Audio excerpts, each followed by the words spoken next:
In the last video, I talked a little bit about the history of the periodic table, some of the key figures in the development of the modern periodic table over the years and different versions. Now, I want to break down a little bit more about navigating the periodic table, understanding what the different rows and columns signify, what the different sections of the periodic table represent, the different types of elements, as well as a couple of key trends in elemental properties that you can learn about by looking at their position on the periodic table.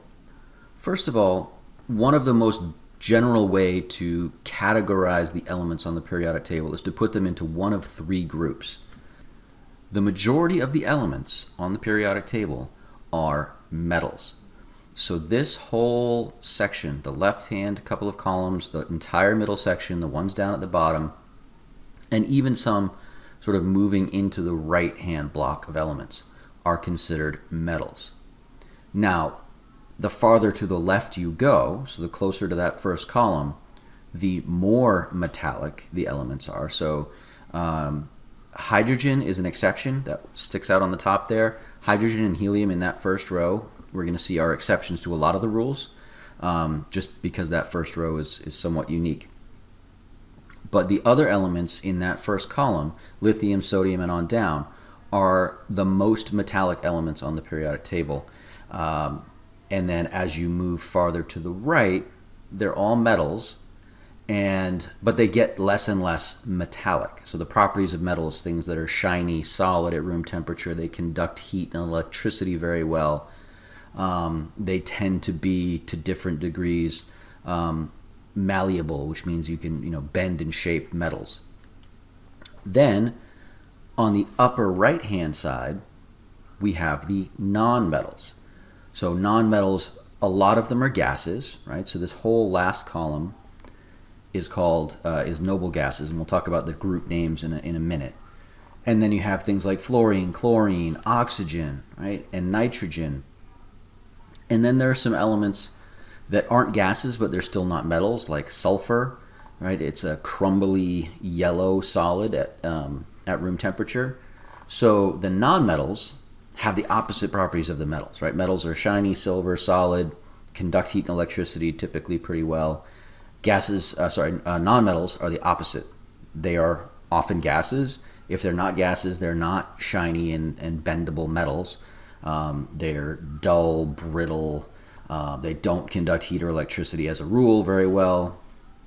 And then in between the metals and the non-metals, we have this thin sort of staircase group of elements that are called metalloids. And just as they are physically across the table, the boundary between metals and non-metals, they're also like metals and non-metals in terms of their properties. They're kind of a mix of the two. Sometimes they conduct electricity, sometimes they don't. This is where we find elements like silicon, which is very valuable because we can use it in electronics because its properties allow it to sometimes conduct electricity and sometimes not, and we use that to make circuits and transistors and things like that. So that's the main sort of biggest picture categorization of the periodic table. You have metals, you have non-metals, and you have the metalloids in between.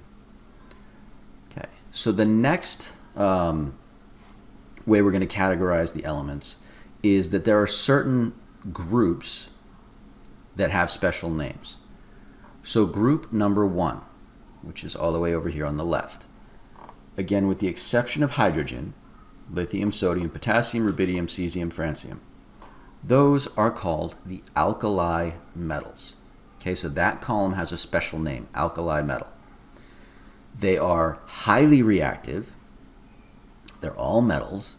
They react with just about anything. In fact, most of them will react even with the air and with water, just plain old water. If you drop them in, you've seen possibly video of people dropping pure sodium in the water, and it creates this sort of almost fireworks display because the sodium reacts with the water. So that's the first group, again, except hydrogen, because hydrogen's a gas. The second group, group number 2, which has beryllium at the top and radium at the bottom, they are called the alkaline earth metals. Okay, so somewhat similar name. Alkali metals is group 1, alkaline earth metals is group 2. And they're reactive, they're metallic. Like, we don't think of calcium necessarily as being metallic because we don't usually see it in its pure form. But pure calcium is a shiny metal. And it is very reactive, which is one of the reasons we don't usually see it by itself, because it reacts with lots of stuff. Okay? Then as we move across, we have this big section in the middle, starting with scandium in the top left corner, across to zinc, down to copernicium. Okay? That section of the periodic table are referred to as the transition metals, because as the name suggests, it's the transition from the really reactive alkali and alkaline earth metals over to the less reactive metals and metalloids, and eventually into the nonmetals.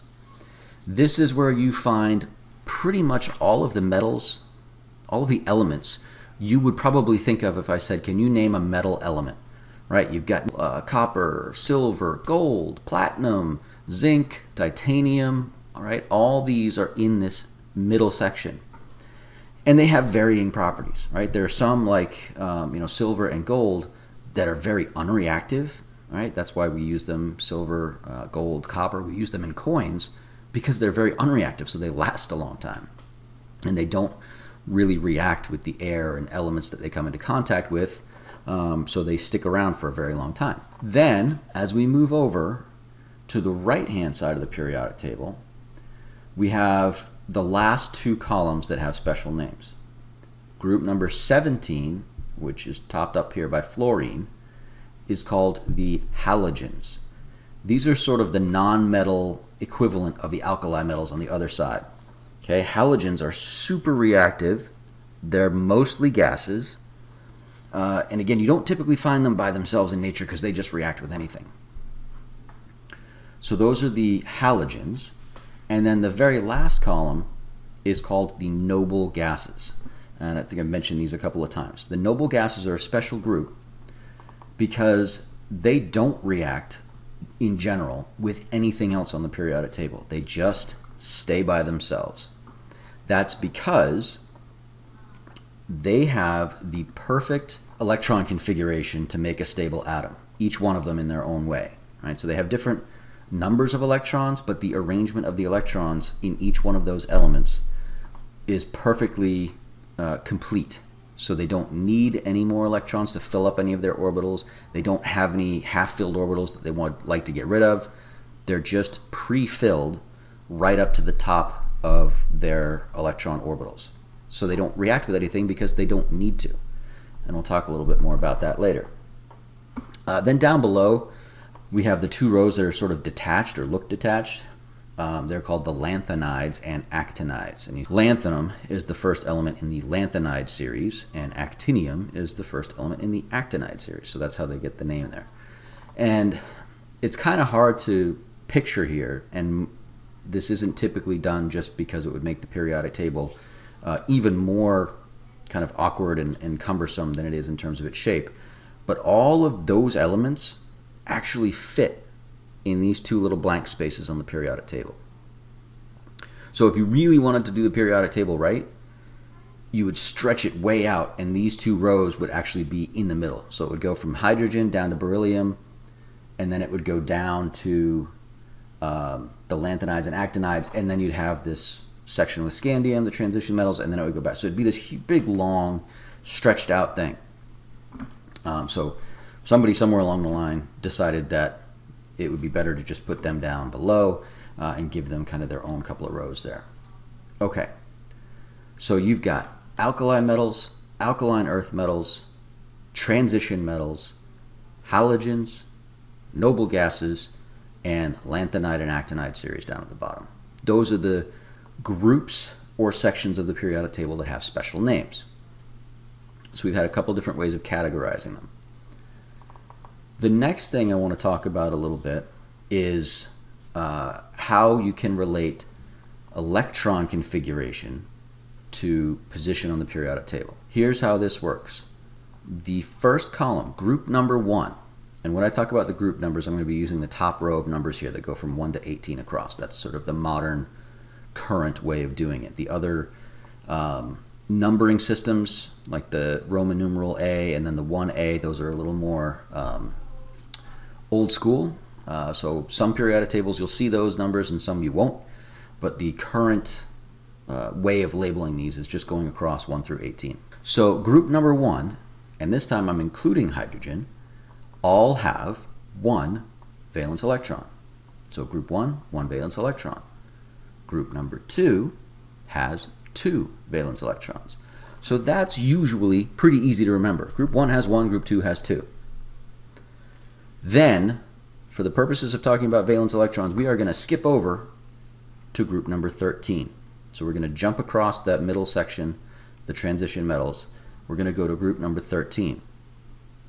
Group number 13 has 3 valence electrons. So we're just really using the second digit of the teen.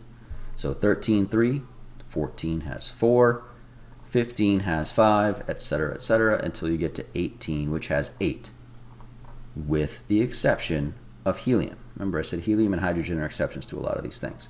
Helium only has 2 valence electrons, even though it's in group 18. It's in group 18 because it's a noble gas, but it actually only has 2 valence electrons because it only has 1 energy level, and that's the most electrons you could fit there.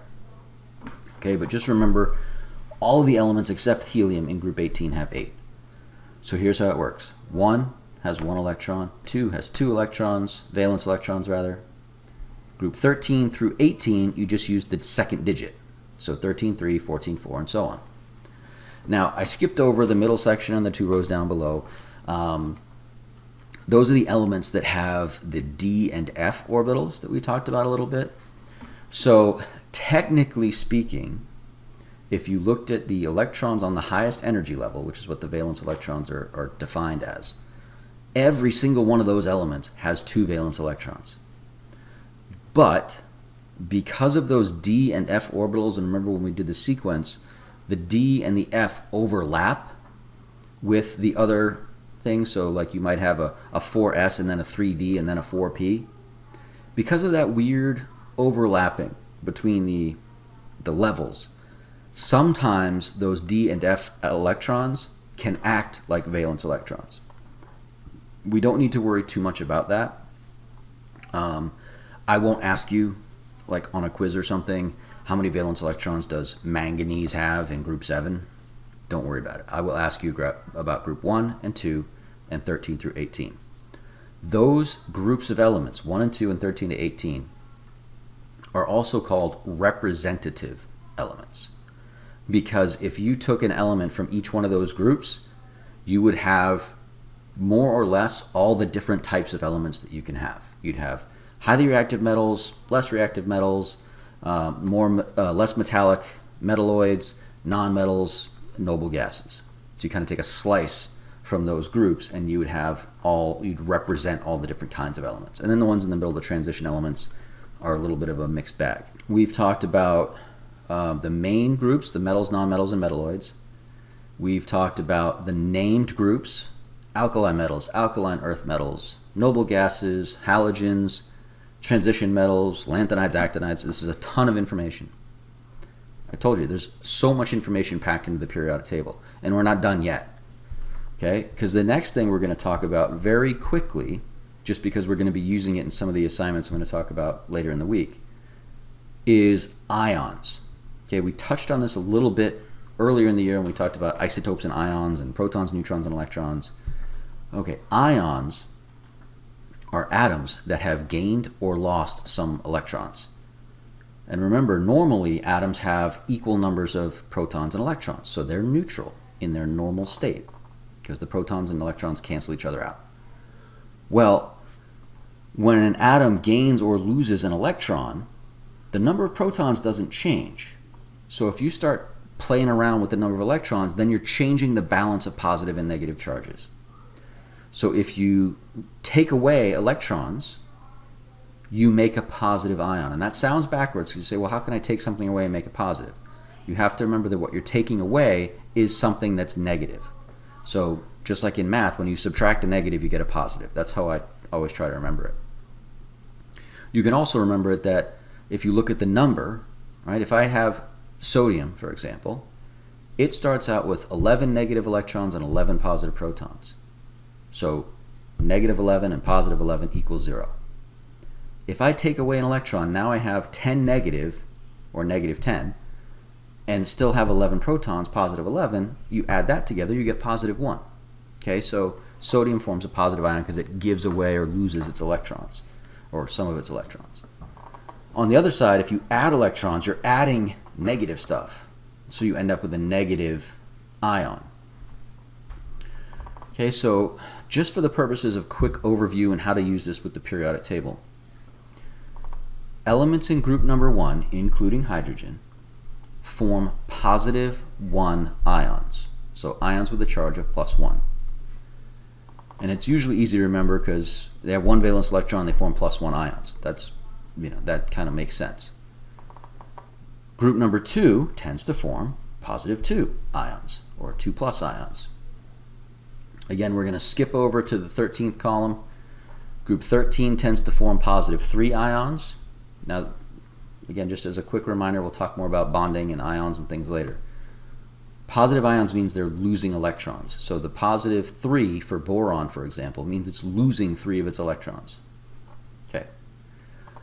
The elements in group 14 we're going to skip over for now because they kind of can go either way. Sometimes they don't form ions at all. Some of the ones down at the bottom tend to form positive ions, but we'll talk more about that later. But for now, we're going to skip group 14. When you get to group 15, we switch from positive to negative. And I'll explain why that is when we talk about bonding.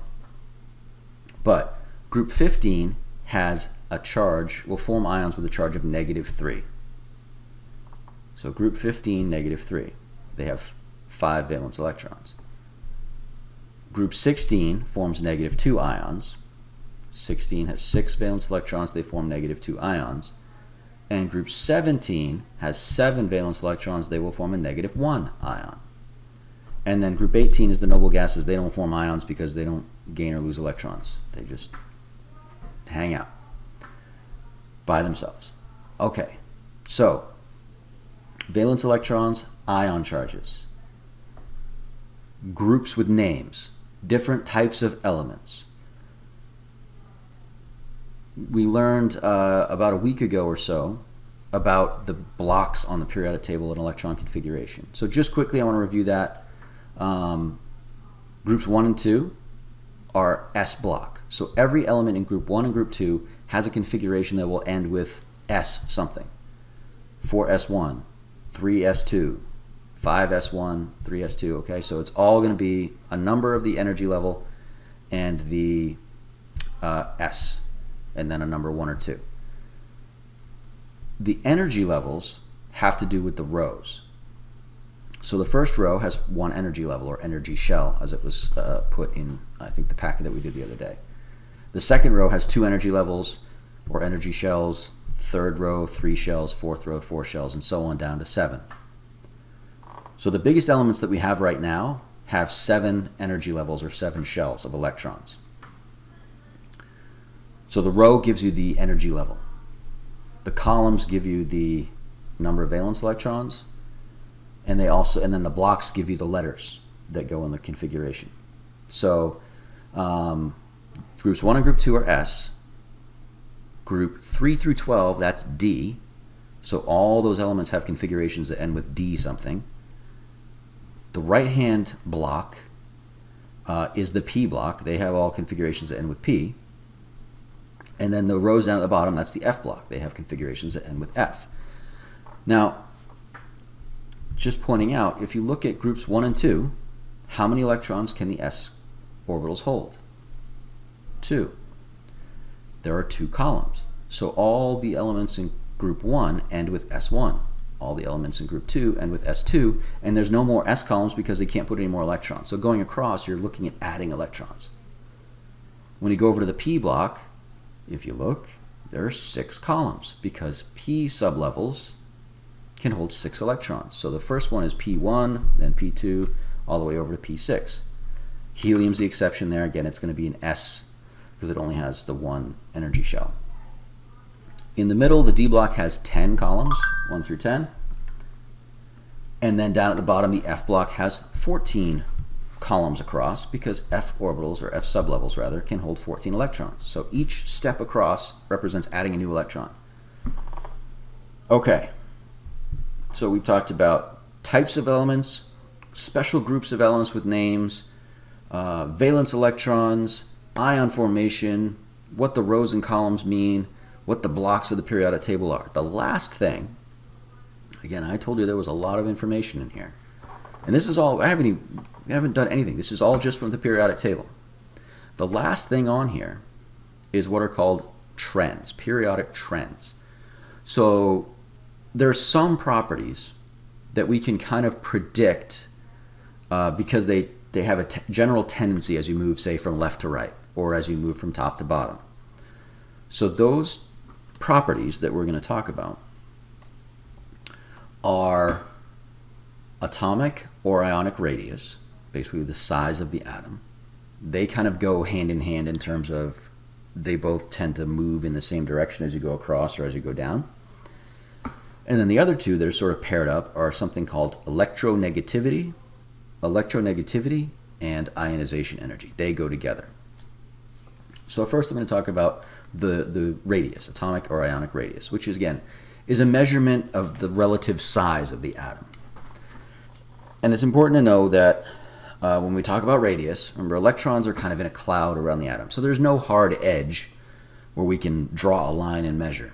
But just like with lots of things, scientists have kind of come up with an agreed upon measure of how big an atom is and how to measure that.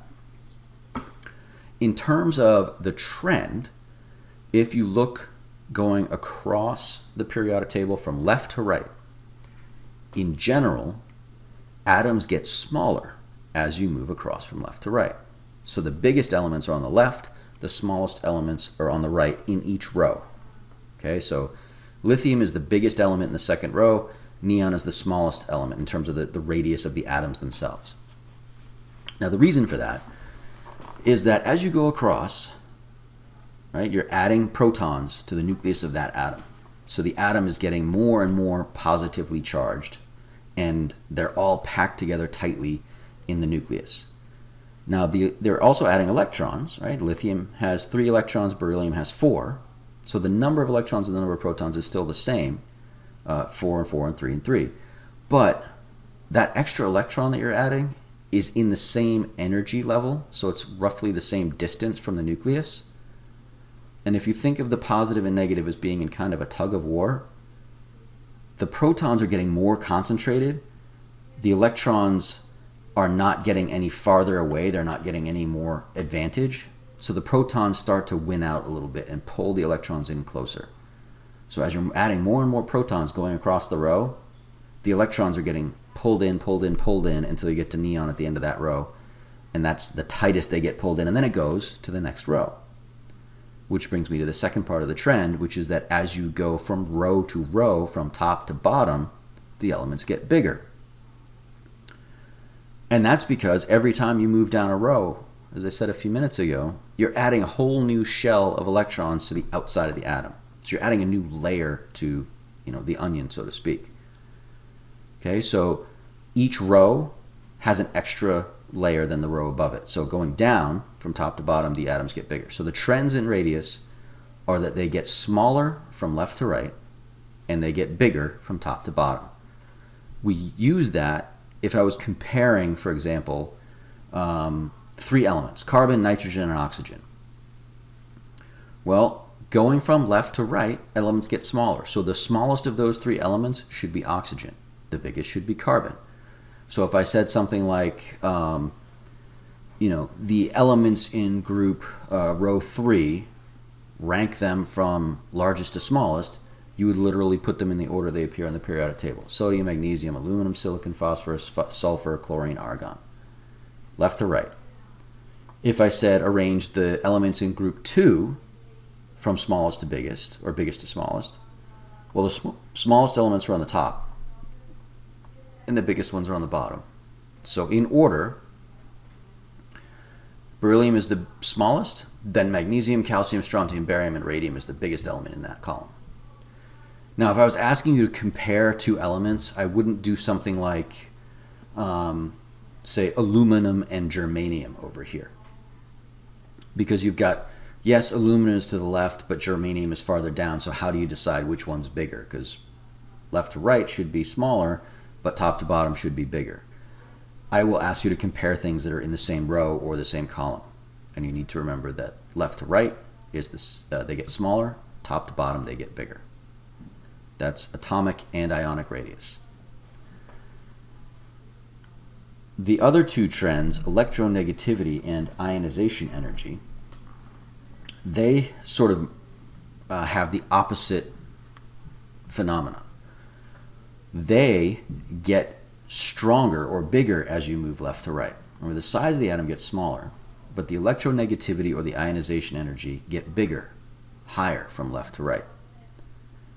And they also get smaller as you go from top to bottom. So they're the opposite of the first two. Atoms get smaller from left to right, but they have bigger electronegativity from left to right. They get bigger from top to bottom, but their electronegativity gets smaller from top to bottom. And the reason for that, those two trends, are kind of the same as the reason for the atomic radius trend. Ionization energy measures how much energy it takes to pull an electron off of an atom. Well, if an atom has a bigger radius, that means its electrons are farther away from the nucleus, so it doesn't take as much effort to pull them away. You can think of it a little bit like gravity, right? The farther out something is from the center of gravity, the less pull that gravity will have on it. And the same is true of protons and electrons. The farther from the nucleus an electron gets, the easier it will be to take that electron away. So bigger atoms, it's easier to get their electrons because they're farther away from the nucleus. So as you get smaller going from left to right, it gets harder to get the electrons away. So the ionization energy and the electronegativity get bigger, higher. Okay, so I'm going to put those trends up here real quick again. And then I'm going to do my best here to show you all the different things that we just talked about that have to do with the periodic table. We've got metals, nonmetals, metalloids. We've got alkali metals, alkaline earth metals, transition metals, halogens, noble gases, lanthanides and actinides. We have the 1 valence electron, 2 valence electrons, 3, 4, 5, 6, 7, 8 valence electrons. We have the ion charges, +1, +2, +3, -3, -2, -1. We have the blocks, S block, P block, D block, F block. We have the rows that show you the energy shells, 1, 2, 3, 4, 5, 6, 7. And then finally we have the 4 trends, atomic and ionic radius from left to right and top to bottom, and electronegativity and ionization energy from left to right and top to bottom. All of that information, in addition to the basic stuff that we've already talked about in terms of the number of protons, the atomic mass, the number of electrons, all of that is here on this one chart. It tells us an awful lot. Okay, so for the last couple of days before break, we are going to be working on some sort of puzzles. We did one like this the other day. Some puzzles where you have to kind of work out the code of the periodic table and figure out where different elements belong. So that's what we're going to be doing between now and vacation. And then you have your periodic table projects, and hopefully some of this, there's a lot of information here, but you have to keep in mind that you want to make a periodic table that has some of these qualities to it in terms of the trends and the sizes and the different things and the families that are groups of elements that are similar. All of that, as much as you can, is going to go into your poster project.